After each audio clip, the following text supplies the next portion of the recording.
Hello and welcome to Daily Reflection with Aneel Aranha.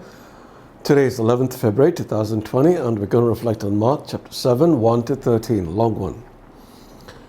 Now when the Pharisees and some of the scribes who had come from Jerusalem gathered around Jesus, they noticed that some of his disciples were eating with defiled hands, that is, without washing them.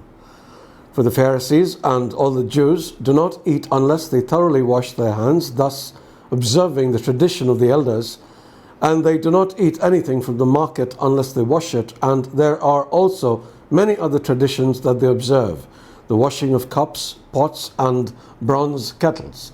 So the Pharisees and the scribes asked Jesus, "Why do your disciples not live according to the tradition of the elders, but eat with defiled hands?" And Jesus said to them, "Isaiah prophesied rightly about you hypocrites, as it is written, 'This people honors me with their lips, but their hearts are far from me.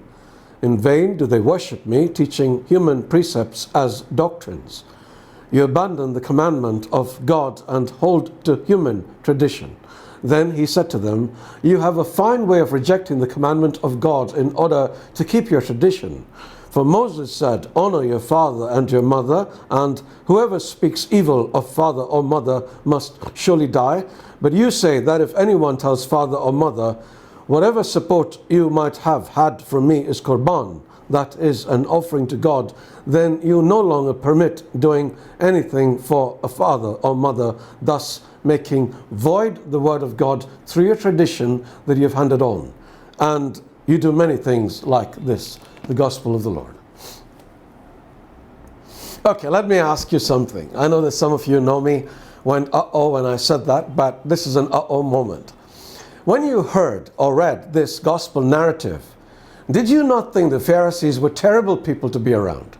I mean, can you imagine being watched constantly by people who seem to be waiting to catch you doing something wrong? You can't even enjoy your meal because folks are looking at you to see if you're washing your hands before you eat. Terrible, yeah? Now you know what's coming, don't you? Aren't we often just like this, constantly looking at people, judging them for how they dress and how they talk and how they behave? Consider me. You might think there is very little people can criticize about my dress style, seeing how I wear only white and black. But some folks will pick on the little crucifix I have affixed on my shirt pocket. "Why don't you have a figure of Jesus attached to it?" They will say. "Are you Protestant?" Huh? Then I'll have the occasional person ask why I have this accent that I speak in. "Is it real?" they will ask. How am I even supposed to answer a question like that? Tell them, "No, it's fake." What's a real accent anyway? I find it daft, but don't let it bother me. But it's indicative, isn't it, of how much we judge everything people do.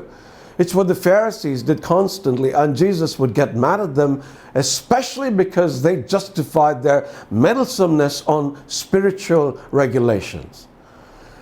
Rules and regulations are needed.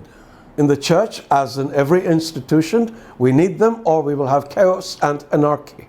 However, when it comes to the church, there is the very real temptation that these traditions are given more importance than the Word of God, sometimes even overriding them. And this is a truth across all denominations. And the consequence of this is that sooner or later, more importance is given to outward shows of spirituality than inward purity and holiness. We should pay heed to what Jesus told the Pharisees. Quoting the prophet Isaiah, he said, "This people honors me with their lips, but their hearts are far from me. In vain do they worship me, teaching human precepts as doctrines." You abandon the commandment of God and hold to human tradition. He wasn't knocking human tradition. He was simply telling them to examine themselves and see if they lived according to God's standards or their own, and to do a heart check while at it. We would do well to examine ourselves too. It is nice to be pretty from the outside, but it's more important to be pretty on the inside. And while we're at it, we can perhaps quit examining others. God bless.